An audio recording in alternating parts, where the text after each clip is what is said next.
Port, régime de plantain, casier de bière chargé dans des voitures pleines à craquer. Nous sommes à une quinzaine de kilomètres de Yaoundé, la capitale camerounaise. Aussi étonnant que cela puisse paraître, ces victoires ne sont pas destinées à la vente, mais à une cérémonie de dot. Voici le fiancé, un employé forestier de 30 ans. Il lui a fallu près de 4 ans pour offrir tout ceci à sa belle famille. Ça m'a pris au moins 3 ans pour arriver à collectionner toutes ces choses. Faut que ça a coûté 2 500 000. 2 500 000 francs CFA, près de 4 000 euros, dans un pays où le salaire minimum est de 36 000 francs CFA, soit 54 euros. Une dizaine de kilomètres plus loin, nous voici dans la concession de la belle famille. Ça, c'est mon beau-père, hein? Le futur gendre et surtout sa dot reçoivent un accueil chaleureux. À la nuit tombée, la cérémonie de dot peut commencer et avec elle, le supplice du fiancé représenté par un chef de famille plutôt fataliste. La loi au Cameroun nous dit qu'on ne doit pas doter une femme à plus de 1,5 million. Peu importe, quand tu es fier de ce que tu as, même si ça arrive à 4 ou 5 millions, tu peux quand même faire. Après quelques passes d'armes, première épreuve pour Joseph, reconnaître sa fiancée parmi les jeunes femmes cachées sous un drap. Le fiancé se trompe 3 fois sur sa future promise. À chaque échec, il paye une amende. Enfin la délivrance et une fiancée heureuse des efforts consentis par son futur époux. C'est un preuve d'amour. Il m'a aimé, je l'aime aussi. Je peux donner à n'importe qui. Après une ultime vérification de la liste demandée, enfin détendu, le chef de famille de la fiancée peut justifier la pratique de la dot. C'est symbolique chez nous, les petits, que la famille, tout le monde sache que cette fois-ci, la femme, la fille, s'il ne t'appartient plus, ça appartient déjà à une autre famille. Au final, Joseph, qui a célébré le mariage civil 48 heures après la dot, aura dépensé plus de 4 millions de francs CFA pour vivre pleinement son idylle avec sa compagne de 10 ans.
Voilà, verset 30. L'homme a vu l'anneau les bracelets aux mains de sa sœur. Il n'a pas commencé à se lécher les babines. Il a dit, ah, Rebecca nous amène un homme riche. Oh, parents chrétiens proxénètes, qui livrez vos enfants à la prostitution. Je ne parle pas des gens du dehors. La Bible dit pour les gens du dehors, Dieu les juge. Il y a des gens qui disent que vous jugez derrière Jésus-Christ TV. Allez lire 1 Corinthiens chapitre 5. Nous jugeons les gens du dedans. Nous chrétiens. En fait, ce n'est même pas un jugement. Nous nous secouons nous-mêmes, nous nous réprimandons pour être meilleurs. Pour les chrétiens qui m'ont posé la question, est-ce que la dot est biblique? Commencez à lire à partir du verset 30, vous avez la réponse. N'oubliez pas que c'est le premier mariage de l'histoire de l'humanité. Quand il s'agit des parents qui sont impliqués. Mais le tout premier mariage sans parents de l'humanité, c'est celui d'Adam et Ève au jardin d'Éden. Le deuxième mariage, c'est celui de Rebecca et Isaac. Mais le premier mariage où les parents sont impliqués, c'est le mariage entre Rebecca et Isaac et les parents sont impliqués. Aujourd'hui, même les chrétiens vendent leurs filles. La bourre de l'argent dans le cœur de ces chrétiens-là. Vous ruinez les enfants. Au point quand les enfants commencent leur vie, ils n'ont plus rien pour se nourrir. Ils n'ont même plus de l'argent radis pour acheter un kilo de riz ou un pain, une baguette, même si elle est rassis. C'est une honte, mes frères et sœurs, de voir que même les chrétiens, les parents chrétiens, font des listes kilométriques. Les parents chrétiens doivent avoir la honte. Maintenant, si le beau-fils va vous honorer, et même si le beau-fils va vous honorer, montez un peu du scrupule, de la pudeur. Ça ne doit pas être à sens unique, ça doit être donnant-donnant. Vous recevez la famille du jeune homme, vous la recevez, et préparez-vous aussi à partager les cadeaux, à échanger les cadeaux, ça ne doit pas être à sens unique. On va voir ce qui va se passer ici. C'est contraire à ce qui se passe dans le corps de Christ aujourd'hui, où vous voyez les parents chrétiens, que les non-chrétiens le fassent, il n'y a pas de problème. Jusqu'à ce qu'on vous demande même un poivre qui vient d'une région spéciale du Cameroun, comme Pédia. On demande un porc qui a été élevé spécialement à Tchangou, à Bagaté. On demande la vache qui a brouté les herbes de la plaine de Bitam. On demande des vestes qui ont été cousues par l'italien Smalto. Je ne sais pas si ça existe, mais je vous ai donné le nom Smalto. Ça sonne italien dans ma tête. On demande une tronçonneuse, on demande tout. C'est l'occasion maintenant de sortir de la pauvreté avec votre fille. Vous devez avoir le scrupule. Moi, j'aurais la honte qu'on dise que je me suis enrichi à cause de ma fille. Ce n'est pas biblique tout ce que nous voyons là. Même les chrétiens, même dans les églises, il y a des gens qui s'opposent, qui disent non, ça, je suis pasteur, c'est vrai, mais ma fille n'ira pas dans telle famille tant que la liste n'est pas honorée. Et on a vu des cérémonies de mariage où le fiancé se lève fâché. Il dit, puisque vous me vendez votre fille, restez avec votre fille, je vous souhaite bonne chance pour un meilleur acheteur. La fille n'est pas vente. Le chrétien doit être désintéressé. Surtout si ce chrétien c'est un prédicateur de l'évangile. L'un des critères pour être un homme de Dieu, dans 1 Timothée chapitre 2 ou chapitre 3, c'est d'être désintéressé. Il y a un frère en Christ, entre guillemets, à qui je disais, lui il soutenait tellement la dot, il disait vraiment moi je vais doter mes filles, je donne ma fille, etc. Je lui ai dit, et ce qu'il appelle dot, ce n'est pas ce que nous allons voir tout à l'heure dans quelques versets. C'est une liste kilométrique. Et des fois, les listes, c'est un bloc-notes, un cahier, comme cela. Enfin, peut-être j'exagère, peut-être, voilà, le bloc-notes. Cette épaisseur. Page après page, on numéro les pages jusqu'à 100 pages. Il y a les tabacs pour le grand-père, il y a les pipes, il y a ceci, il y a cela. Ce n'est pas pour nous chrétiens, ces choses-là. Un chrétien n'est pas attaché au bien de la terre. Si on vient me dire qu'un frère en Christ a demandé une dot, quand le cahier est 32 pages, vous voyez un peu les cahiers qu'on utilisait à l'école primaire. On va chez le boutiquier de quoi, on achète le cahier de 32 pages. C'est la liste pour la dot. Pour moi, ce n'est pas un vrai chrétien. Un chrétien est désintéressé. Il y a des parents chrétiens qui bloquent les mariages de leurs enfants, tout simplement parce que la dot kilométrique qu'ils ont imposée n'est pas satisfaite. On va me dire aux enfants, allez attendre. En fait, pourquoi j'ouvre cette parenthèse? C'est pour confronter la cupidité qui a gagné le cœur même des chrétiens. Il y a des chrétiens qui me posent la question, Georges, est-ce que je peux doter ma fille? Je comprends donc par cette question qu'il y a encore des problèmes avec la cupidité. Si tu étais un véritable chrétien qui craint Dieu, tu ne te soucierais même pas de doter ta fille. Ta fille n'est pas une marchandise. Frère chrétien aide l'intégrité. La fille n'est pas l'occasion pour toi d'être riche ou de manger le porc de Tchang que tu n'as jamais mangé ou le bœuf de Yen que tu n'as jamais mangé. Ce n'est pas l'occasion et tu vas manger ça une fois. Mais frère, je ne veux pas les chrétiens, je ne veux pas les gens du monde. N'imitons pas les coutumes des nations, imitons la parole de Dieu. Il y a des frères, qu'est-ce qu'on me dit? Mais Georges, je suis dans une famille quand même. Comment on dit mes frères? Mes frères ont doté leur fille, j'ai mangé. Et moi, tu ne veux pas qu'ils mangent aussi? C'est l'occasion pour toi d'enseigner la parole de Dieu à tes frères. De dire que, pourquoi avez-vous mis la cupidité dans votre cœur? Pourquoi vous attachez-vous au bien de la terre? Et beaucoup de frères en Christ ne m'aiment pas quand ils disent ces choses. Même toi qui me suis là, peut-être dis Georges, là je suis d'accord avec toi, je suis d'accord avec toi. Ne sois pas d'accord avec moi, sois d'accord avec la parole de Dieu. Montre-moi dans quelle Bible on a vu quelqu'un le cœur rempli de cupidité qui demande une dot démesurée. Quelqu'un va me dire, mais Saül a demandé 100 plus pour la dot de la femme de David. Je vais te répondre, voir comment Saül est fini.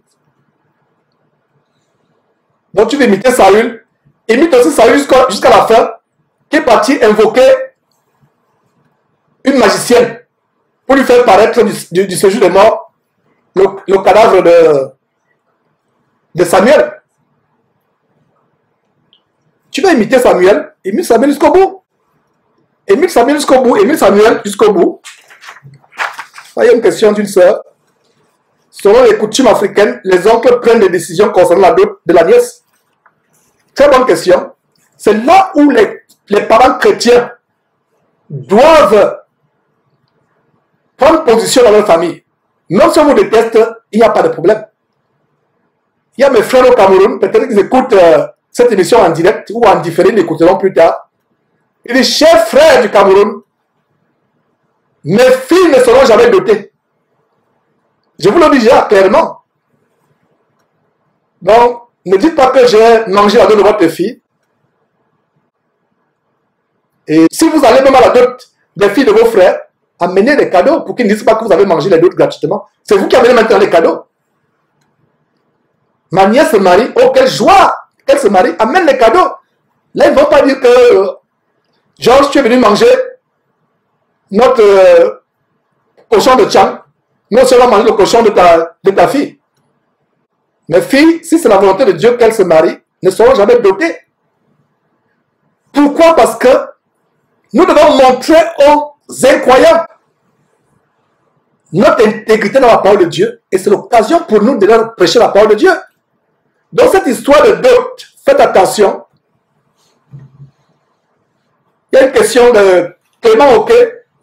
Quelle est la différence entre la dot et la connaissance des parents?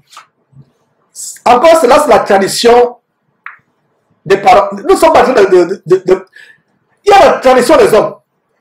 Avec Dieu, frère Clément, nous ne sommes pas là pour imiter les coutumes des hommes. Il y a la présentation, il y a une liste pour la présentation. Comme on dit, allez cogner à la porte. Allez faire cela. La Bible nous dit, nous n'imitons pas les coutumes. La Bible dit, les coutumes des hommes sont vanité. Vanité. Et ce message s'adresse aux parents chrétiens. Ça ne s'adresse pas aux parents non chrétiens. ça ne s'adresse pas aux parents non chrétiens. Je suis en train de secouer les parents chrétiens, nous secouer nous parents chrétiens. Un parent non chrétien ne peut pas comprendre ce qu'il dit. Il va faire. Beaucoup de personnes qui sont passées par hasard là en Afrique vont fermer, ils vont aller chez le Toto, suivre le power. Ils vont dire que non, ce que le gars enseigne là, non, ça, non, alors suivre un peu de power, alors nous amuser un peu, voir comment les gens tombent à gauche à droite, les jambes écartées. Il y a des chrétiens qui vont là pour se délecter un peu, voir les signes des gens. Chaîne de pornographie spirituelle. Ouais. C'est là que vous n'aimez pas cette chaîne. Du moins, vous qui n'aimez pas faire les choses dures. Montrez-moi un verset où, dans la Bible, un homme de Dieu a vendu sa fille avec les richesses. Ça n'existe pas. Il peut avoir l'échange de cadeaux. Mais les parents ne demandent pas. On va voir si les parents ne demandent pas demander quelque chose. N'oubliez pas que c'est le premier mariage, mes frères et sœurs. Venez avec des cadeaux pour accompagner vos filles. Par exemple, mes frères et sœurs, venez avec des marmites, venez avec des biens. Nous devons plutôt aider le couple. Jeunes couples n'ont pas encore de chaises. Achetez par exemple 5 chaises, achetez un canapé, achetez des marmites, achetez une gazinière si vous avez les moyens. Voilà comment ça se passe. Pour qu'ils s'installent. Mais vous, le savez, les richesses, groupe électrogène, écran plasma, iPad, iPhone. Même la grand-mère demande l'iPad, elle ne sait même pas comment utiliser Internet, elle demande iPad. Ça vous fait rire, mais on a vu des choses terribles dans les doutes. J'ai vu des gens en ville avec des iPads, ils ont appelé ça iPad. Je veux aussi un iPad. Il n'y a même pas Internet au village, elle veut iPad.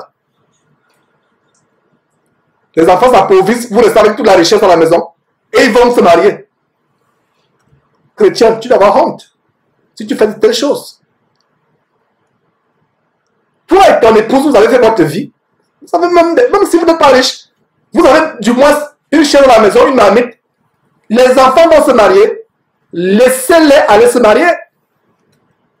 Si vous pouvez les aider, aidez-les. iPad, iPhone, télévision plasma, groupe électrogène, et ça reste chez vous. Les enfants vont ruiner. Est-ce l'amour? C'est terrible.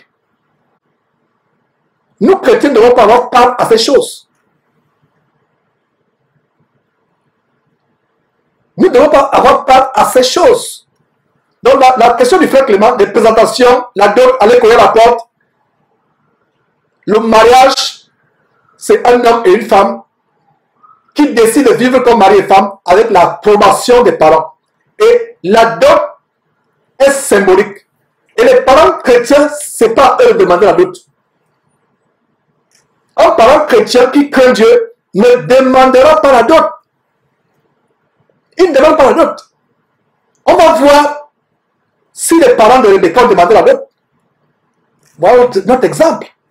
Parce que j'ai eu cette conversation avec des frères en Christ. Hein? Des frères en Christ.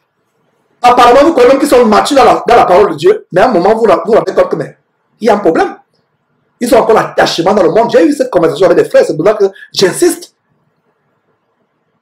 Et vous savez, quand tu es chrétien, il n'y a pas de débat. Maintenant, faire un débat sur la dot. Il y a des églises où on fait le débat sur la dot. Non, la Bible est là. Vous avez un débat de quoi? Montrez-moi un verset où un disciple de Jésus-Christ, en mariant ses enfants, a demandé qu'on apporte des richesses. A imposé a imposé quoi que ce soit. Et si toi, parent chrétien qui m'écoute, à supposer que ta fille chrétienne, à supposer que ta fille, va en mariage chez un autre chrétien, parce que nous, on ne peut pas permettre à nos enfants d'épouser les non-chrétiens, comme on a vu dans cet enseignement. Mais à supposer que toi, papa chrétien, tout comme moi qui te parle, tu acceptes que ta fille épouse un chrétien, mais dans la famille, toute la famille n'est pas convertie, le seul qui est converti dans cette famille, un véritable chrétien, et tu ne demandes pas la dot, je vous assure que tu n'as pas besoin de ouvrir la Bible, rien que ton attitude de ne pas accepter la dot, ou de ne pas imposer, de ne pas imposer la dot, c'est ça la plus grande prédication. Ils vont dire que on n'a jamais vu un homme de Dieu comme cela. Rien que ça, ce geste-là, c'est une prédication. Maintenant, s'ils apportent des cadeaux, prenez même encore ces cadeaux et distribuez encore entre vous et dans la famille qui est venue. Ils n'en reviendront pas. Qu'est-ce que nous sommes en train de développer là depuis? En fait, c'est l'amour du monde, l'amour des biens, la cupidité, l'envie, la convoitise. Voilà le problème. Imaginez qu'une famille vient cogner à la porte, ici à Houston, dit que Georges, on veut Rebecca, l'avant-dernière. Ils viennent avec des camions qui s'alignent. Ils disent qu'on est venu avec l'argent pour votre fille. On aime bien ses faussettes. On va l'épouser. Voilà les camions qui sont là. Je vais faire exactement comme le serviteur a fait. Même s'il faut que les camions soient garés là. Mais après, si c'est la volonté de Dieu, nous avons encore partagé tout ça. Il veut dire prenez en solution et prenons tout, donnons aux enfants.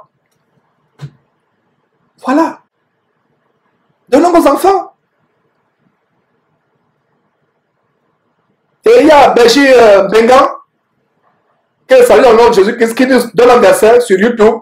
Marc 7:8, les hommes ont abandonné les commandements de Dieu pour observer les traditions des hommes. Bonne contribution, Bergie. Voilà. Il y a Jennifer Rosa qui dit, Georges, répondez-moi, je voudrais savoir que se passe-t-il si le père est musulman et la mère est chrétienne et la mère est d'accord pour le mariage, mais le père n'est pas d'accord. Les maris peuvent-ils, etc. Jennifer, le chef de la famille, c'est le père. Il faut comprendre cela. Bonne question. Dans beaucoup de coutumes africaines, c'est le matriarcat, c'est-à-dire que c'est les oncles et la mère qui prennent les décisions. Donc c'est la mère et les oncles maternels qui prennent les décisions. Le chef de la famille, c'est le père. Le père, le chef de la famille. Le père, c'est le chef. En fait, si la famille est chrétienne, il comprendrait que la décision vient du père. Mais dans une famille où la mère est chrétienne, le père est musulman, même nous chrétiens, nous comprenons que la décision vient du père. C'est le père, le chef de famille. Et il y a une question aussi que quelqu'un a posée. Georges, tu as dit que le mariage, c'est quand un homme et une femme décident d'être ensemble avec l'accord des parents. Mais si les parents ne donnent pas l'accord, qu'est-ce qu'il faut faire? Voilà une question qui montre que vous n'avez pas bien compris que quand c'est la volonté de Dieu, comprenez très bien ça, vous n'avez pas bien compris ce qu'il y a avant. Première chose, Genèse chapitre 24, verset 12, demandez si c'est la volonté de Dieu. Le cas d'un père qui s'oppose, qui refuse, qu'est-ce que c'est que devant Dieu? La Bible ne dit-elle pas que le cœur du roi est comme un courant d'eau dans la main de l'Éternel? Il incline là où il veut. C'est comme une rivière. Dieu veut que la rivière tourne à droite, la rivière va tourner à droite, gauche, elle va tourner à gauche. Qu'est-ce que le cœur d'un père? Donc, si le père n'est pas d'accord, la mère n'est pas d'accord, posez-vous des questions. Posez-vous des questions. Est-ce que c'est vraiment la volonté de Dieu? Je ne vais pas dire des choses ici pour faire plaisir à qui que ce soit. C'est la parole de Dieu que j'enseigne. Parce que nous sommes mariés dans la précipitation, sans passer par les principes qui sont dans ce passage. Dans ce chapitre 24. 1. Demandez à Dieu, dans la prière, une épouse ou un épouse, donc vous êtes homme ou femme. 2. Demandez un si. L'avez-vous fait? On s'empresse de se marier, il n'y a pas eu de si. Et plus tard, vous dites que les parents ne sont pas d'accord. Et si les parents ne sont pas d'accord après votre mariage, parce qu'il y a eu des frères qui sont mariés, peut-être reçu les parents n'étaient pas d'accord, mais après, les parents sont d'accord. Je connais un couple qui s'est marié à l'insu des parents. Quand le père a su, le père a été rempli d'une joie terrible. Le fils est le chouchou du beau-père maintenant, c'est-à-dire du père de la fille. Voilà un signe. Qui peut être fâché pendant un temps que, comment vous avez peut-être, bon, je parle des gens, par exemple, vous qui êtes dans l'étranger, vous êtes en Europe ou au Canada, aux États-Unis, vous êtes mariés, c'est un peu difficile quand les parents sont en Afrique, parce que avoir le consentement des parents quand ils ne sont pas face à face, c'est difficile, surtout quand vous avez les parents qui ne sont pas sur Internet ou YouTube, etc., pour les convaincre. Même si par le passé, vous avez commis l'erreur de vous marier sans avoir l'accord des parents, assurez-vous que par la suite, les parents vont donner leur accord. Mais s'ils ne donnent toujours pas leur accord, il y a un problème. Maintenant, ça remonte à ce que j'ai dit. Est-ce que c'est vraiment la volonté de Dieu que vous soyez mariés? Parce que c'est la volonté de Dieu. Même si vous êtes mariés, même s'il n'y avait pas d'accord avant, si c'est la volonté de Dieu, plus tard, ils vont donner leur accord. Et c'est même un signe de Dieu que vraiment, ils ont donné leur accord. Donc, nous étions sur la dot. La dot, c'est qu'on appelle dot, la dot. En Afrique, les Africains disent dot. Les Français disent dot, les Africains disent la dot. Mes frères, un chrétien véritable ne va pas vendre sa fille. Si les parents du garçon qui viennent épouser, qui viennent prendre votre fille en mariage, amènent 10 conteneurs de vivre le bien, qu'ils soient choqués par votre caractère chrétien. Ne vous empressez pas seulement, c'est seulement les Bibles que vous dites, vous brandissez, vous êtes chrétien. Montrez que vous êtes chrétien dans les attitudes. Cette famille qui vit avec leur enfant chrétien, épousez votre fils, s'ils ne sont pas chrétiens, ils seront choqués, scandalisés positivement, ils seront vraiment éberlués, stupéfaits, disent qu'on n'a jamais vu un homme comme celui-là, qui est détaché des biens de la terre. Le problème de la dot en milieu chrétien est lié à la cupidité de certains frères. Les frères qui ont compris la parole de Dieu, la doctrine de Jésus-Christ, ne vendront pas leur enfant, leur fille, n'accepteront pas les dons exubérantes. On va voir les parents de Rebecca qui n'ont rien demandé. Vous ne demandez pas. Mais si quelqu'un vient vous donner, il y a un frère qui m'a dit, mais Georges, maintenant si quelqu'un met des conteneurs pour ta fille, les enfants ils commencent leur vie, ils ont besoin des meubles, ils ont besoin d'un réchaud pour leur cuisine, des marmites, ils ont besoin de ça, ils ont besoin de commencer leur famille. Ils ont plus besoin des choses que nous. Mon épouse et moi, on a eu la grâce, par nos emplois, de pouvoir avoir les choses nécessaires pour notre vie. Et même au-delà, les jeunes enfants, ils commencent à perdre leur vie. C'est le mauvais cœur de la méchanceté. C'est même la sorcellerie. Que les non-chrétiens fassent cela, qu'ils le fassent. Benji, Benga a dit tout à l'heure, vous avez le verset de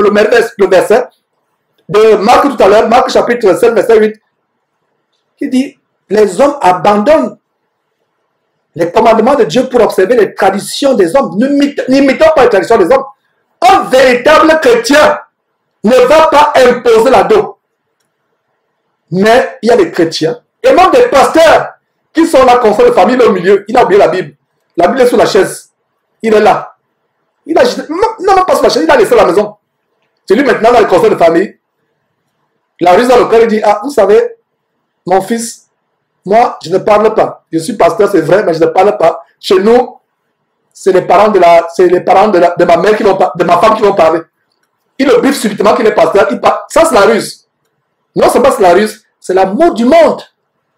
La dot n'est pas pour les chrétiens. Nous ne demandons pas. La famille vient avec les cadeaux. Ils doivent être choqués par notre caractère chrétien. C'est là ils vont dire que vraiment, c'est la première fois qu'on voit quelqu'un qui est insensible aux richesses. Continuez à vous attacher aux biens de la terre. Vous allez doter vos enfants. Si les biens de la terre ne vous disent plus rien, on amène tout un bateau. Le bateau, on a tiré le bateau jusqu'à la ruelle de votre maison, en face de la maison pour décharger tout. Il n'y a pas de problème. C'est pour les enfants. C'est des cadeaux symboliques. Alors on voit les cadeaux symboliques justement qu'on a donné aux parents. Ne dites pas que j'invente. Ne grincez pas les dents en disant que ce gars-là, vraiment, il a que le gâteau de plan. Si tu avais des plans de dos, va vendre ta fille si tu veux. Mais c'est la preuve que tu es encore un chrétien charnel. L'amour du monde, la cupidité dans le cœur. Tu attaches bien la terre, à la poussière. Le cochon qui va se retrouver, le cochon de Baganté, qui va se retrouver 3 jours après dans une fosse septique. Continuons mes frères. Vous qui n'êtes pas habitués à Jésus-Christ TV, vous ne pouvez pas comprendre votre frère Georges. Je dis des choses crues. Secouer les gens. Qu'on revienne dans notre bon sens.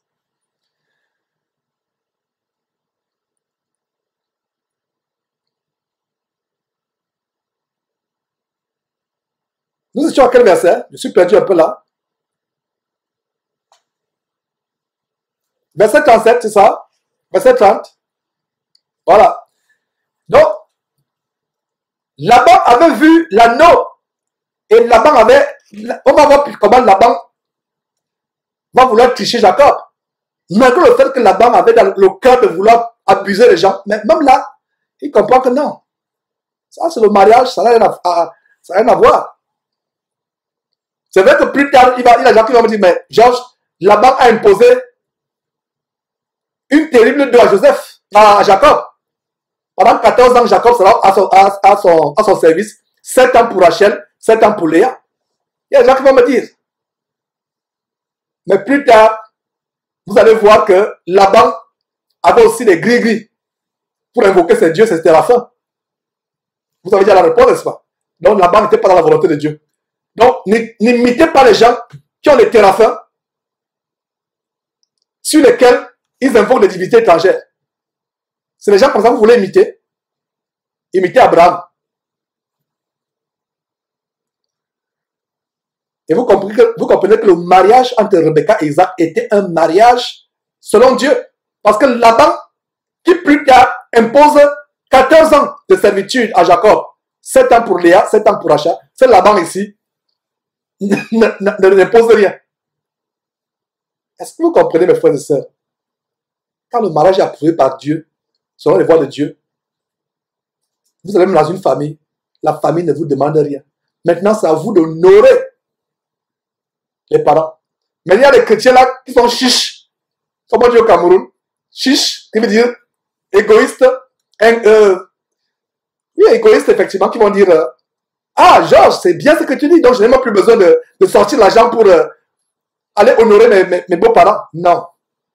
On a vu Abraham, suivons aussi l'exemple d'Abraham, qui lui-même se prépare. Honorer vos parents, n'en est pas les mains vides. Les parents ne vous ont rien demandé. Un parent chrétien ne devra rien vous demander. Mais vous, en tant que chrétien, en rendant visite à votre beau-père, vous n'allez pas aller les mains vides. Est-ce que vous comprenez? C'est un détail aussi que j'allais oublier. Mais je vais entendu ce que j'ai précisé cela. Honorer père et mère. Cette femme-là qui va te procurer du plaisir, de donner des enfants plus tard, elle vient d'une famille. Tu dois honorer ses parents. Toi-même, tu dois te proposer. Même s'ils ne sont pas chrétiens. Même si moi je dis, Georges, je n'imposerai jamais le dos pour mes filles. Mais si quelqu'un vient avec des choses pour m'honorer, je vais tout simplement dire, ça c'est pour les enfants. Et si c'est tellement excessif, partagez ça à ceux qui sont venus. Si c'est la nourriture, vous mangez ensemble. Vous vous réjouissez ensemble. Donc, nous étions sur la dot. La dot. C'est qu'on appelle dot, la dot. En Afrique, les Africains disent dot. Les Français disent dot, les Africains disent la dot. Mes frères, un chrétien véritable ne va pas vendre sa fille. Si les parents du garçon qui viennent épouser, qui viennent prendre votre fille en mariage, amènent 10 conteneurs de vivre le bien, qu'ils soient choqués par votre caractère chrétien. Ne vous empressez pas seulement, c'est seulement les Bibles que vous dites, vous brandissez, vous êtes chrétien. Montrez que vous êtes chrétien dans les attitudes. Cette famille qui vit avec leur enfant chrétien, épouser votre fils, s'ils ne sont pas chrétiens, ils seront choqués, scandalisés positivement, ils seront vraiment éperlués, stupéfaits, disent qu'on n'a jamais vu un homme comme celui-là, qui est détaché des biens de la terre. Le problème de la dot en milieu chrétien est lié à la cupidité de certains frères. Les frères qui ont compris la parole de Dieu, la doctrine de Jésus-Christ, ne vendront pas leur enfant, leur fille, n'accepteront pas les dons exubérantes.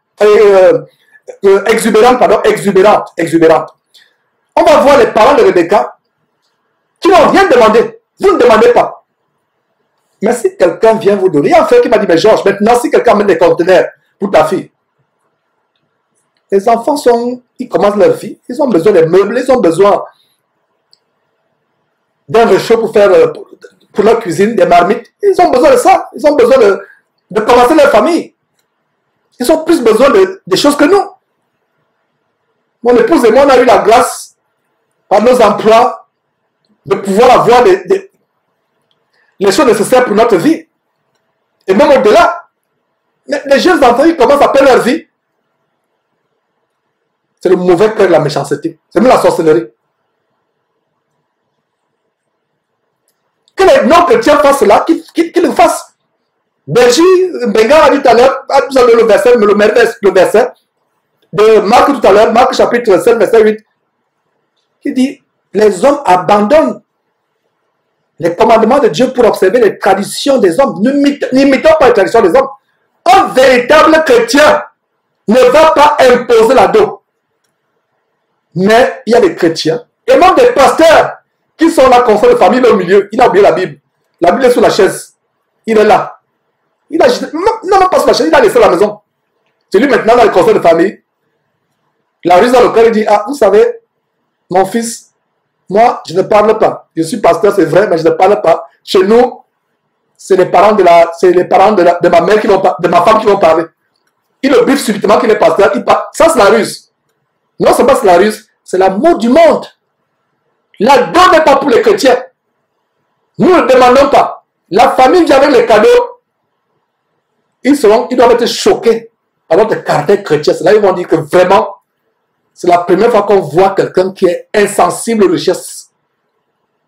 Continuez à vous attacher au bien de la terre. Vous allez doter vos enfants. Si les biens de la terre ne vous disent plus rien, on amène tout un bateau. Le bateau, on a tiré le bateau jusqu'à la ruelle de votre maison, en face de la maison pour décharger tout. Il n'y a pas de problème. C'est pour les enfants. C'est des cadeaux symboliques. Alors on voit les cadeaux symboliques justement qu'on a donné aux parents. Ne dites pas que j'invente. Ne grincez pas les dents en disant que ce gars-là, vraiment, il a que le gâteau de plan. Si tu avais des plans de dos, va voir ta fille si tu veux. Mais c'est la preuve que tu es encore un chrétien charnel. L'amour du monde, la cupidité dans le cœur.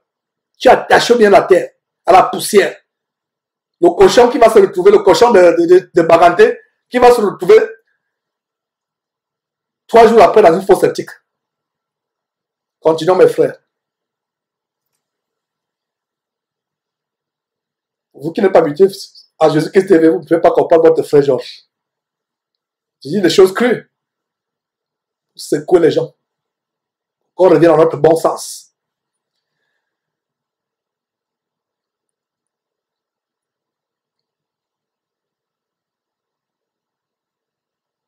Nous étions à quel verset? Je suis perdu un peu là. Verset 37, c'est ça? Verset 30. Voilà. Donc, Laban avait vu l'anneau. Et Laban avait...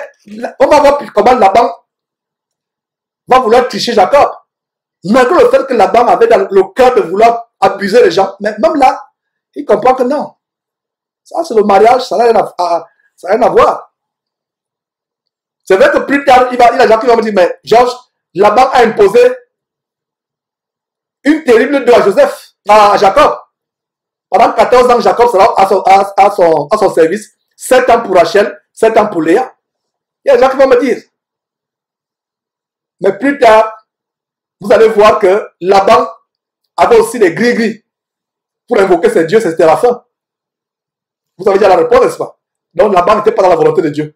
Donc n'imitez pas les gens qui ont des téraphins sur lesquels ils invoquent des divinités étrangères. C'est les gens comme ça que vous voulez imiter. Imitez Abraham. Et vous comprenez que le mariage entre Rebecca et Isaac était un mariage selon Dieu. Parce que Laban, qui plus tard impose 14 ans de servitude à Jacob, 7 ans pour Léa, 7 ans pour Rachel, c'est Laban ici, n'impose rien. Est-ce que vous comprenez, mes frères et sœurs? Quand le mariage est approuvé par Dieu, selon les voies de Dieu, vous allez même dans une famille, la famille ne vous demande rien. Maintenant, c'est à vous d'honorer les parents. Mais il y a des chrétiens là qui sont chiches. Comme on dit au Cameroun. Chiche, qui veut dire égoïste. Oui, égoïste, effectivement, qui vont dire ah, Georges, c'est bien ce que tu dis, donc je n'ai même plus besoin de sortir l'argent pour aller honorer mes beaux-parents. Non. On a vu Abraham, suivons aussi l'exemple d'Abraham, qui lui-même se prépare. Honorer vos parents, n'allez pas les mains vides. Les parents ne vous ont rien demandé. Un parent chrétien ne devra rien vous demander. Mais vous, en tant que chrétien, en rendant visite à votre beau-père, vous n'allez pas aller les mains vides. Est-ce que vous comprenez? C'est un détail aussi que j'allais oublier. Mais je vais encore ce que j'ai précisé cela. Honorer père et mère. Cette femme-là qui va te procurer du plaisir, de donner des enfants plus tard, elle vient d'une famille. Tu dois honorer ses parents. Toi-même, tu dois te proposer. Même s'ils ne sont pas chrétiens.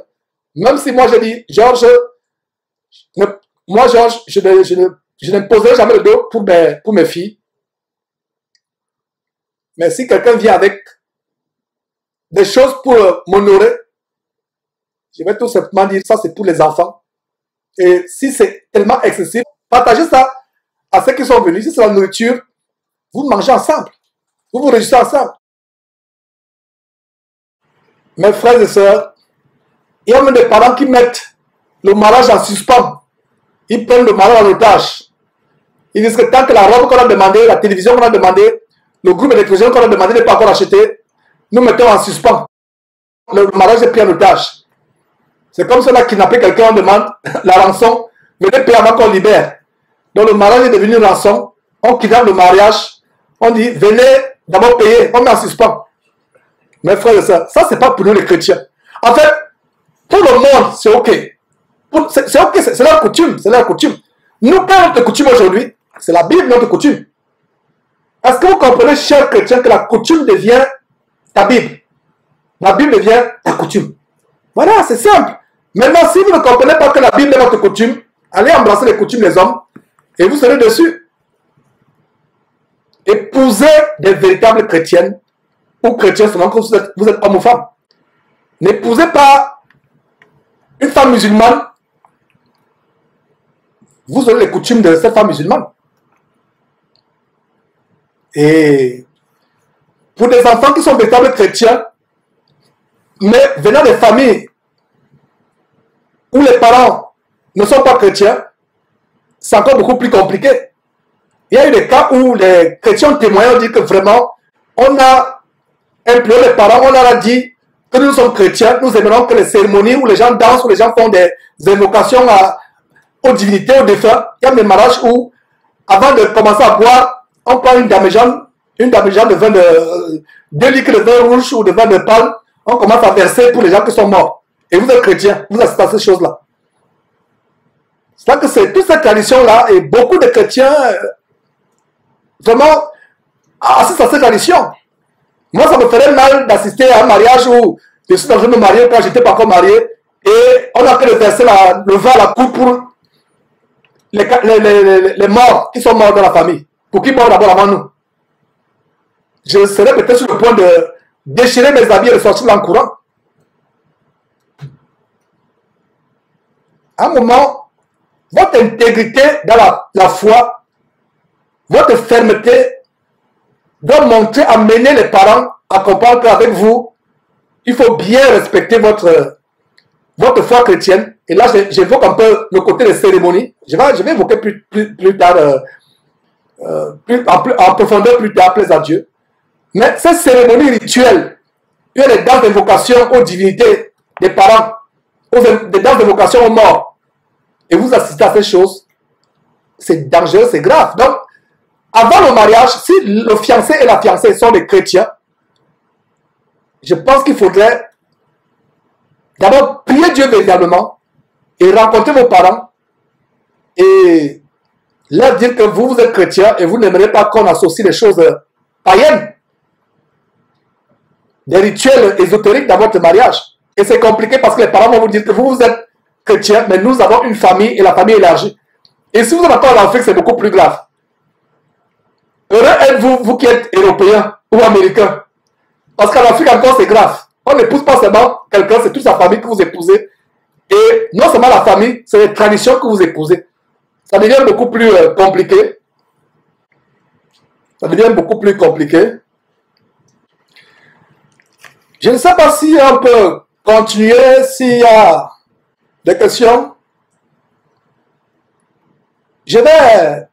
Donc, si on verset 30, voilà, verset 30, et si on peut évoluer, on tourne en rond depuis un certain temps, mais c'est pas mauvais. C'est bon parce qu'il faut vraiment asseoir. C'est des questions que beaucoup de gens posent. Et je ne savais pas que cette émission allait prendre cette tournure. Je pensais que c'était seulement l'enseignement. Mais je pense qu'il faut répondre à ces questions. Voilà. Verset 33.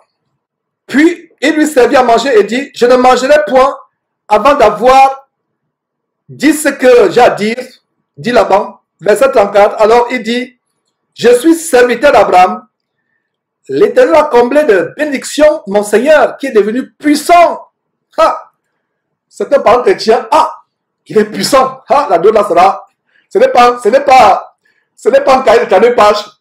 C'est un bloc de 400 pages qu'on va amener comme de... Regardez, mes frères et sœurs, je titille notre bon sens de chrétien. Voilà, l'Éternel a comblé de bénédictions mon Seigneur qui est devenu puissant. Il n'a pas dit, ah, il est quoi? Il est puissant. Ah, la donne, ça va barrer, ça va chauffer. Il lui a donné des brebis et des bœufs. Quoi? Des brebis et des bœufs? Combien? 1000, 5000, 10 000? De l'argent et de l'or. Quoi? L'argent, l'or? Aïe, aïe, aïe, ça va barrer. Les serviteurs et les servantes, des chameaux et des ânes. Serviteur bavard, quelqu'un lui dit, mais toi aussi, tu parles trop. Tais-toi un peu. Qui t'a demandé tout cela? Ah, c'est dans les familles africaines. Vous qui êtes en Europe, frères européens, vous ne pouvez pas comprendre ce qui se passe en Afrique quand les gens doivent aller doter leur fille. C'est toute une diplomatie. Il y a des gens destinés à parler. Il y a des gens qui disent, toi, tu parles trop, tu ne dois pas parler. Il y a certains qui doivent parler, certains qui ne parlent pas. Il y a tout un arrangement, un protocole. On sait que tu es trop coloreux. On sait que toi, tu es pacifique, tu es diplomate. On va prendre celui qui est diplomate. Et au fiancé, on va dire que malgré le fait qu'on va te chahuter là-bas, calme-toi, ne t'emporte pas, ne t'énerve pas. Donc, c'est toute une ambassade. Parce que qu'est-ce qui est en jeu? Les biens de la terre. Oh, mes frères et sœurs. Verset 36. Sarah, la femme de mon Seigneur, a enfanté dans sa vieillesse un fils à mon Seigneur et lui a donné tout ce qu'il possède. 37. Mon Seigneur m'a fait jurer en disant, tu ne prendras pas pour mon fils une fille parmi les filles des Cananéens dans le pays desquels j'habite.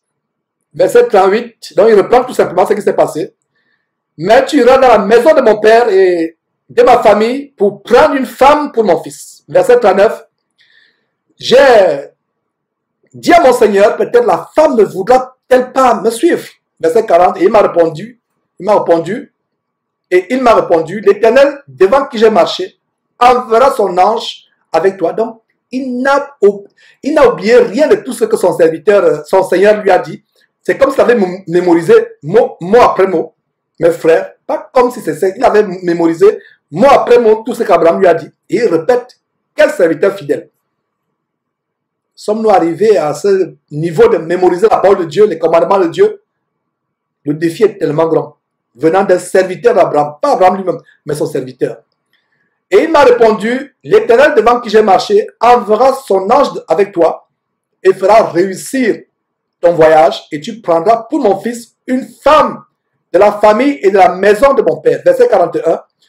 Tu seras dégagé du serment que tu me fais quand tu auras été vers ma famille si on ne te l'accordait pas. Donc regardez aussi comment l'accord de la famille est important si on ne te l'accorde pas. Voilà un verset qui nous montre que l'accord des parents est important. Si on ne te l'accorde pas, tu seras dégagé du serment que tu me fais. Verset 42. Je suis arrivé aujourd'hui à la source et j'ai dit, Éternel, Dieu de mon Seigneur Abraham, si tu daignes faire réussir le voyage que j'accomplis, voici, verset 43, je me tiens près de la source d'eau, je me tiens près de la source d'eau, et que la jeune fille qui sortira pour puiser, à qui je dirai, laisse-moi boire, je te prie, un peu d'eau de la cruche, et qu'il me répondra, verset 44, bois toi-même, et je puiserai aussi pour tes chameaux, que cette jeune fille soit la femme que l'Éternel a destinée au fils de mon Seigneur. Verset 45, avant que j'eusse fini de parler à mon cœur, il parlait en quoi? En son cœur. Voilà un détail. Parce que plus haut, on voit que le monsieur parlait, mais le verset 45 montre qu'il ne parlait pas haute voix. Il parlait comment? En son cœur. Donc, quand vous lisez la parole de Dieu, ne vous précipitez pas à prendre des conclusions en disant que, ah, mais Georges, tu nous as dit que quand nous avons des choses tellement importantes à demander à Dieu, demandons dans le cœur, ne parlons pas haute voix de peur que Satan n'envoie un oiseau qui va emporter les paroles. Voilà la preuve que ce monsieur parlait dans son cœur. Donc, quand vous lisez la parole de Dieu, lisez jusqu'à la fin, vous aurez la révélation de ce que je venais de dire tout à l'heure, à savoir que ne parlez pas haute voix quand vous demandez un signe à Dieu. Satan qui a écouté votre parole, votre prière peut venir vous donner le signe et vous allez croire que ça vient de Dieu. Les choses importantes, les prières importantes, parlez dans votre cœur, priez dans votre cœur, même pas voix basse, dans votre cœur. C'est ce qu'il a fait, verset 45. Quel homme spirituel ce serviteur?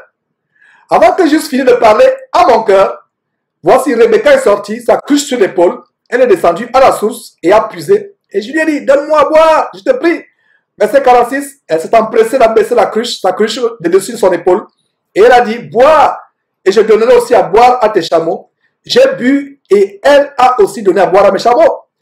Verset 47, je l'ai interrogé, donc c'est la scène encore, nous lisons tout simplement. Je l'ai interrogé et j'ai dit, de qui es-tu fille? Elle a répondu, je suis fille de Bethuel, fille de Nacor et de Milka. J'ai mis l'anneau à son nez et les bracelets à ses mains. Verset 48, puis je me suis incliné et prosterné devant l'Éternel. Et j'ai béni l'Éternel, le Dieu de mon Seigneur Abraham, qui m'a conduit fidèlement afin que je prise ou que je prenne la fille du frère de mon Seigneur pour son fils. Verset 49, et maintenant, si vous voulez user de bienveillance et de fidélité envers mon Seigneur, déclarez-le-moi, sinon déclarez-le-moi et je me tournerai à droite ou à gauche. C'est-à-dire pour retourner vers son maître Abraham. Verset 50. Laban et Bethuel répondirent et dirent, c'est de l'Éternel que la chose vient. Nous ne pouvons te parler ni en bien ni en mal. Voilà comment, quand quelque chose vient de Dieu, même le cœur des incroyants est touché. Voilà la preuve. Il a été exaucé, il a demandé un signe à Dieu et tout s'accomplit selon sa prière et selon la foi d'Abraham, qui a dit que l'ange de Dieu sera avec toi, ton voyage va réussir. Verset 52, lorsque le serviteur d'Abraham, verset 51, d'abord, voilà, dans le temps, verset 51, voici Rebecca devant toi, prends et va. Voici Rebecca devant toi. Attends là-bas un instant, on va convoquer la famille. Il faut qu'on se réunisse pour voir la liste de la nôtre. Non! Voici Rebecca devant toi, prends et va. Il y a eu une fête, il y a eu une festivité. Il n'y a rien eu de cela. Si ma fille se mariait, je n'ai pas besoin qu'il y ait de fête. On peut faire la fête tous les jours. Voir ma fille heureuse, voir mes enfants heureux, voir mon beau-fils entretenir bien ma fille, prendre soin de ma fille. Regardez, il n'y a pas eu de festivité. Rendre visite à votre fille plus tard, 6 mois, 1 an après, votre fille vous prépare un grand festin, vous reçoit avec votre beau-fils. C'est un festin, c'est une joie. Si vous programmez une fête pour votre mariage, vous n'avez pas péché. Vous n'avez pas péché. Mais vous n'avez vraiment pas besoin de ça. Voilà. Un étranger qui vient, qui se pointe, il comprend que ça vient de Dieu. Bethuel et Laban dit, voilà, Rebecca, prends, parle avec elle. Incroyable, mes frères et sœurs. Est-ce que nous lisons la même Bible? Est-ce que nous voulons être des chrétiens qui retournons à la Bible ou des chrétiens qui veulent vivre selon les traditions humaines? On commence à faire des projets pour les robes, la robe de mariage. Il me faut un dos nu. Le jour du mariage, c'est le jour où le monde entier voit les parties cachées dos nus. Les seins. Il faut que les seins soient là. Il faut maintenant qu'on se maquille. Il faut qu'on mette. Mais c'est terrible. Mes frères et sœurs, regardez la simplicité avec laquelle ils donnent leur sœur. Cette jeune adolescente. Dès qu'ils ont compris que la fête vient de Dieu, voici Rebecca. Mais après, par la suite, pardon, ils vont demander le consentement de Rebecca. Mais on dit, non, là voilà, tu peux la prendre. Aujourd'hui, toutes sortes de cérémonies. Il faut que la femme ait un dos nu ce jour-là. Ah, je vais mettre mon dos nu.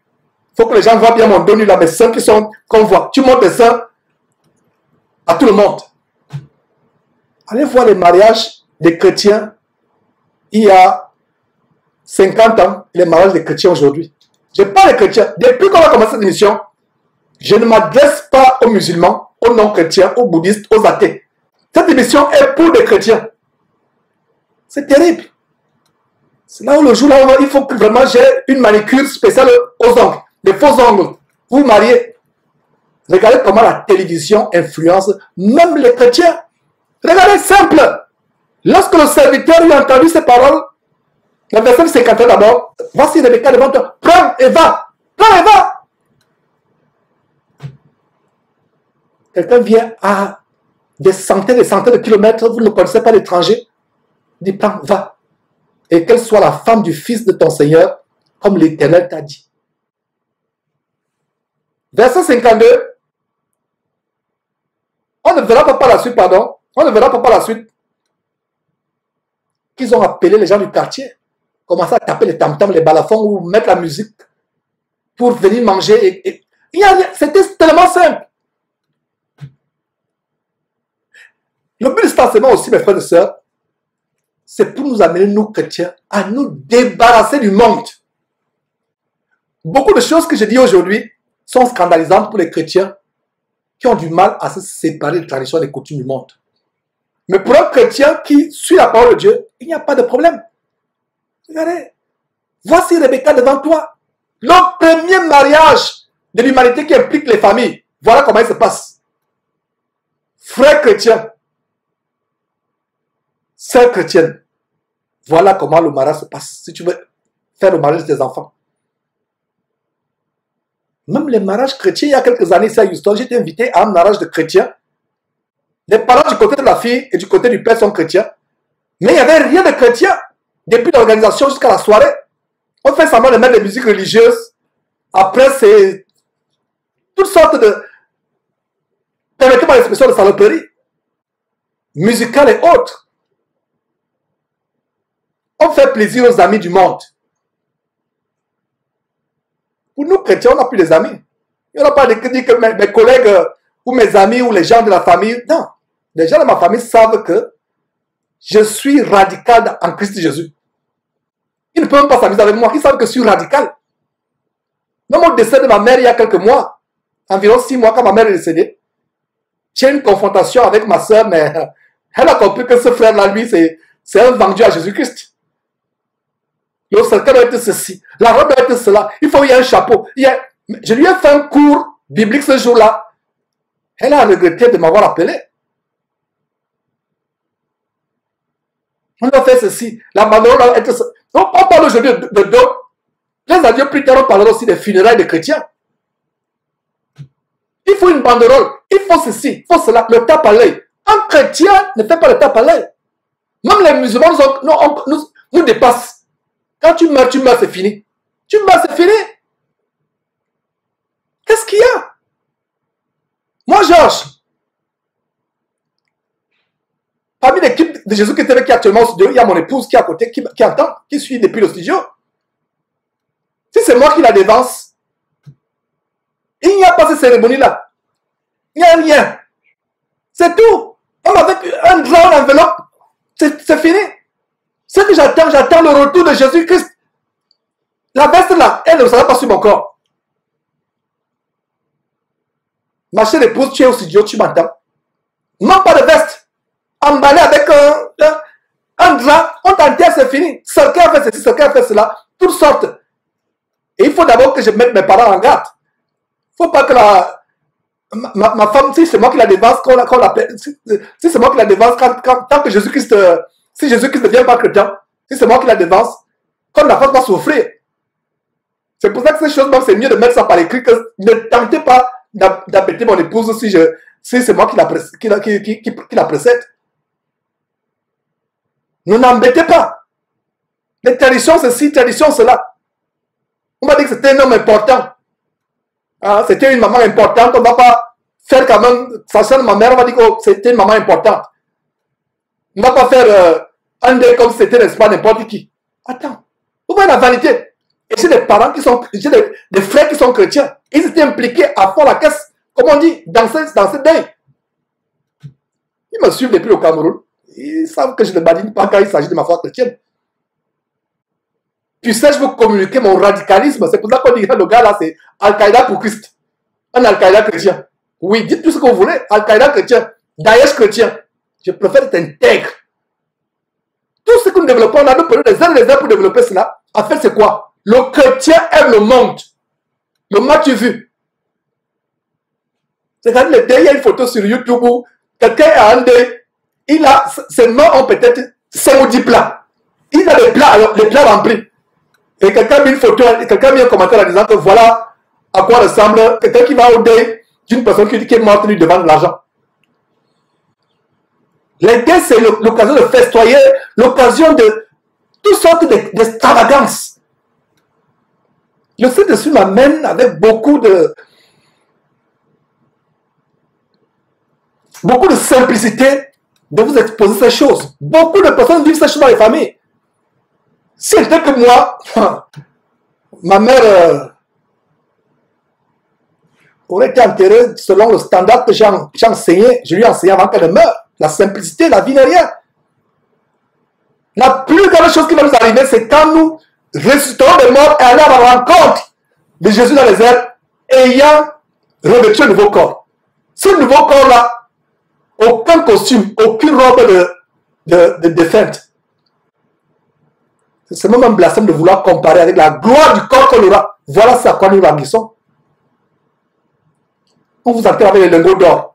D'autres on enterre avec les chaînes, les bijoux, les trucs. D'autres on crée des chambres. Je m'adresse aux chrétiens. Les chrétiens doivent se débarrasser de l'amour du monde. Des choses de la terre. Nous parlons de la deuil aujourd'hui, c'est aussi le deuil.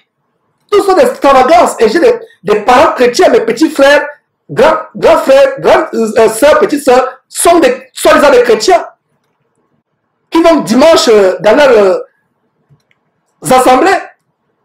Mais quand il s'agit de faire des choses, c'est le monde qu'on imite. Il y a un problème. N'imitons pas le monde.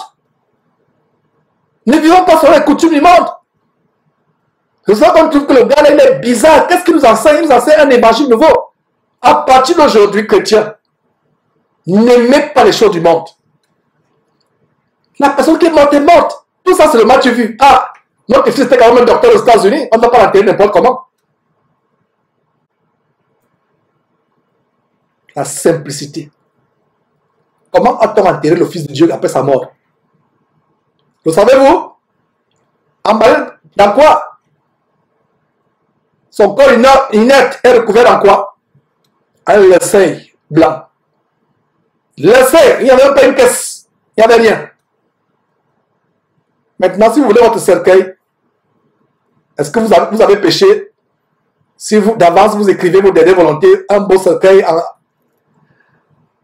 en zinc ou en bronze ou en cuivre ou en or, ce n'est que la manifestation de l'amour du monde. Vous n'avez pas compris que rien, cette terre-là. Le meilleur cercueil en bois qui plus tard sera rongé par les vers. Cela demeure des vers de terre. Même si vous mettez, comme les gens de plus en plus, le caveau est bétonné, cimenté, vous ne pouvez pas mettre ça à l'abri des eaux de pluie. Ils vont s'infiltrer, il y a la poussière. Vous ne pouvez pas mettre à l'abri. Même si vous serez comme à un moment, il peut y avoir un éboulement de terre plus tard. Un éboulement de terre peut faire que même ce caveau que vous avez fait s'ouvre. Et même le ciment. Regardez des maisons, même une maison, comme vous construisez une maison en béton. À un moment, il y a des fissures, je ne sais pas comment en anglais on dit crack. Des fissures au mur. Même le caveau que vous avez, la personne est en béton armé, il y aura des fissures. Ces fissures, l'eau va entrer. Et si l'eau commence à entrer, l'eau va entraîner la terre, la boue et tout. Tout ça, c'est zéro, c'est rien. L'amour du monde. Regardez, verset 51, on dit, voici Rebecca devant toi, prends Eva. Qu'elle soit la femme du fils de ton Seigneur. Il n'y a pas eu de bombance. Il n'y a pas eu de fête. On n'a pas festoyé. Soyons simples. si c'est la volonté de Dieu que mes enfants se marient,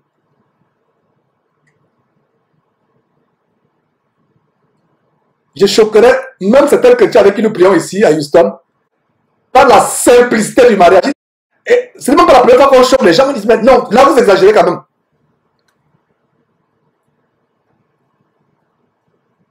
Parce qu'on disait que mon épouse, j'aimerais que c'est elle-même qui couse la robe de ce jour-là. Et si c'est elle qui doit couvrir sa robe, elle n'est pas une couturière professionnelle, donc imaginez-vous la robe simple que la fille aura ce jour-là. Mais mes frères, le monde passe. Maintenant, vous qui avez fait les mariages mimling, les mariages tabalés, c'est où maintenant? Vous avez dit que genre, c'est toujours sur Facebook, les gens peuvent venir voir et on se vante. Continuons. Verset 52. Lorsque le serviteur d'Abraham eut entendu leur parole, il dit, merci Laban, merci Bethuel. C'est ce que vous lisez? C'est ce qu'il a dit? Non. Il ne remercie pas Bethuel, il ne remercie pas Rebecca, il ne remercie pas Laban. Il remercie qui? Dieu. Cet homme-là, vraiment, mes frères et sœurs, en préparant cette émission, je ne savais pas à quel point un serviteur pouvait nous faire honte, nous chrétiens. Certains parmi nous se seraient empressés de couvrir Laban et Bethuel de bisous. Oh, merci, merci, merci, merci, merci, merci. Non. Il ne regarde pas Laban, il ne regarde pas Bethuel. Je regardais la télévision, une vidéo sur YouTube il y a quelques jours, où le président des États-Unis, Donald Trump, signait une loi contre la drogue. Et il y avait une personne, une jeune femme noire américaine, qui a été invitée à la Maison Blanche. Elle ne pensait pas que de sa vie, elle pouvait être à la Maison Blanche. Elle a été libérée de l'accoutumance à cette drogue terrible. Le nom importe peu. On me dit du côté de la régie que c'est opioïde, effectivement. Opioïde. Elle a été délivrée de la drogue et le président et tout son staff et les grandes firmes pharmaceutiques voulaient prendre le crédit, voulaient faire comme si c'est eux qui étaient derrière sa délivrance. La femme est venue, elle a commencé par remercier Dieu qui l'a délivrée de l'accoutumance de cette drogue. Elle a fini et à la fin, le président est venu l'interrompre. On l'a poussé, on l'a mis à côté. Le président est venu l'interrompre très diplomatiquement. À même temps que ça m'a affligé de voir comment on stoppe une femme à la Maison Blanche qui rend grâce à Dieu. Ce n'était que Dieu. Elle n'a même pas dit merci au président. Elle n'a pas dit merci aux institutions qui l'ont encadré. Elle a dit, je remercie Dieu qui m'a sauvé de la voie de la mort, qui a coupé l'accoutumance à la drogue. Elle a commencé par cette parole. C'est la dernière parole par laquelle elle a fini avant que le président vienne la pousser pour l'éclater du micro. J'ai vu des choses venant des hommes politiques. Mais ça m'a... J'ai dit, voilà, cette femme-là, elle n'a pas été impressionnée par la Maison Blanche. Elle est allée dire au monde entier, et on suivait ça en direct. Il y a des élections dans quelques semaines, donc tout ce qui concerne Donald Trump, c'est presque toute l'Amérique qui suit. Donc toute l'Amérique la suivait, je la suivais, c'était en live. Elle est venue rendre grâce à Dieu publiquement. Toutes les télévisions américaines et même du monde transmettaient cela en direct. J'aime la chair de poule au manche où je vous parle de ça. Elle est venue dire merci devant les grands de la terre. Dieu m'a sauvé de ça. Plus tard, Donald Trump était obligé de mentionner aussi Dieu à la suite de son discours. Je fais la parenthèse. Il n'y a pas de politique derrière Jésus-Christ TV. Mes frères, voilà un homme, un serviteur. De qui a-t-il appris cela? Il ne s'agit pas d'Abraham ici, il s'agit de son serviteur. Voilà un homme qui a vu comment chaque fois qu'Abraham recevait une bénédiction, première chose, merci Seigneur. Rendons grâce à Dieu pour toutes choses. C'est à notre égard la volonté de Dieu en Jésus-Christ. Première personne à remercier quand vous avez une bénédiction, une délivrance, un miracle, Dieu. Mais les pasteurs vampires comme Oto vont vous dire que c'est eux, venez. Vous avez eu un enfant démoniaque au demeurant en passant. Il vous dit venez dire merci après avec des enveloppes. Incroyable. Et vous continuez à aller dans ces abattoirs spirituels, dans ces mouroirs qui mènent en enfer. Verset 52. Lorsque le serviteur d'Abraham eut entendu leur parole, il ne dit pas merci à Laban. Qu'est-ce qu'il dit? Il se procéda en terre devant l'Éternel. Voilà, il dit merci à l'Éternel. Verset 53. Jusqu'à ce niveau, on ne lui a rien demandé. Le verset 51, la décision est déjà prise. Voilà notre fille. Amène-la. Maintenant, c'est le serviteur lui-même qui sort les objets d'argent, des objets d'or et des vêtements qu'il donna à Rebecca. Il donna à qui? À Rebecca. Oh, parents chrétiens. Si d'autres y a, c'est pour les gens qui se marient. Parce que quand Rebecca devait aller avec ses objets, ça devait être les objets pour son ménage, son foyer avec Isaac. Regardez les détails. Il donna à qui? À Rebecca. Il y a des familles où on ruine le fiancé. Ils partent, on ne leur donne rien, même pas une aiguille. On avoue que qui continue à faire ces choses. Voilà comment il sort des choses. Il donne d'abord à qui? À Rebecca. Il fit aussi de riches présents à son frère et à sa mère. De riches présents. On lui a demandé quelque chose? Non. Je vous pose une question, vous qui me suivez. S'il n'avait pas donné ces choses, ça aurait causé un problème à leur mariage? Non, puisque au verset 51, il leur avait déjà dit. Voilà, prends et va. Donc ça veut dire que la mère et le frère sont même surpris. Ils sont surpris. Ils ne s'attendaient pas à voir tout cela. Mais qu'est-ce qu'ils ont fait aux serviteurs la veille? Ils ont logé ces chameaux, les serviteurs, leur donné à manger, leur donné de l'eau pour se laver. Mes frères, si un chrétien me pose encore, qui a suivi cette me pose encore la question sur la dos, quelqu'un ici à Houston qui se disait un chrétien, j'ai eu une vive discussion avec lui. Il n'est plus avec nous à Houston. J'ai eu une vive discussion sur la dos. À un moment, il dit, bon Georges, si toi tu ne vas pas doter tes filles, ça c'est ton problème. C'était une vive discussion. Et j'ai aussi eu des lettres venant des églises de Côte d'Ivoire avec le frère Tébéli. Ce débat a été aussi soulevé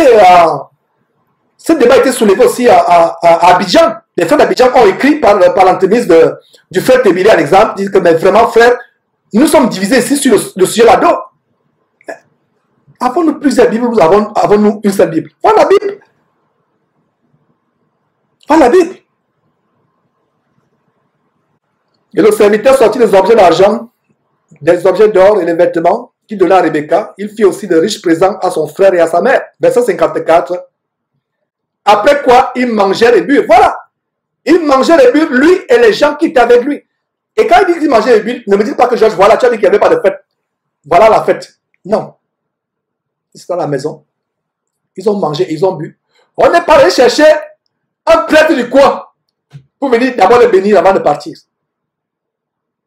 Quand vous, fiancés, futurs mari et femme, vous remettez votre mariage à Dieu, vous recevez la bénédiction directement de Dieu à son Fils Jésus-Christ. Vous n'avez pas besoin qu'un homme vous impose les mains. Et vous voyez ces photos sur YouTube, comme je le disais tantôt. Le pasteur impose les mains. La femme s'accroupit, se met à genoux devant le pasteur, son visage au niveau du public du pasteur, le visage de la femme. Même l'image même insolite. Insolite. Pour vous montrer que vraiment, qu'est-ce qui arrive aux chrétiens? En fait, il y a des gens qui disent, Georges, vraiment, on sent que tu es irrité. Ça m'irrite. Parce qu'ils me disent, frère, lisons la Bible. Lisons la Bible. Ils ne mangeaient pas parce qu'il y a une fête. Et il n'y a rien de mentionné ici qu'ils sont allés voir un prêtre maintenant pour bénir. Après quoi, ils mangeaient et burent, lui et les gens qui étaient avec lui. Et ils passèrent la nuit. Le matin, quand ils furent levés, le serviteur dit, laissez-moi retourner vers mon Seigneur. Verset 55, le frère et la mère dirent, on t'a donné notre fille, mais on a réfléchi la nuit. La dos n'était pas suffisante. Ce que tu t'as donné là vraiment, en fait, il faut qu'on te donne une dos. C'est ça que vous lisez. J'espère que vous avez la bonne Bible 8 secondes. Ce n'est pas ça que vous lisez. Ce qui est écrit, c'est quoi? Le frère et la mère dirent, Que la jeune fille reste avec nous quelque temps encore, une dizaine de jours, ensuite, tu partiras. Tu partiras. Il n'y a pas de dot, il n'y a pas de cérémonie, il n'y a rien. Verset 56, il a répondu, ne me retardez pas, puisque l'Éternel a fait réussir mon voyage. Laissez-moi partir et que j'aille vers mon Seigneur. Mes frères et sœurs, la question qu'on peut se poser, mais pourquoi le serviteur n'a pas attendu 10 jours? C'est tout à fait légitime que les parents restent encore avec leur fille. D'ailleurs, ils ne vont plus la voir jusqu'à sa mort.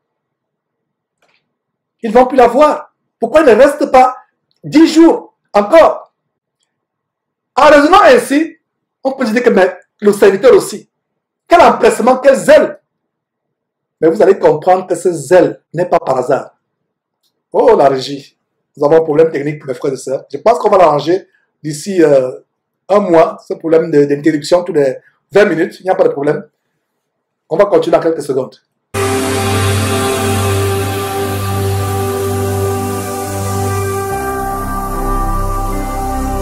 Jésus-Christ TV, vous connaîtrez la vérité et la vérité vous affranchira.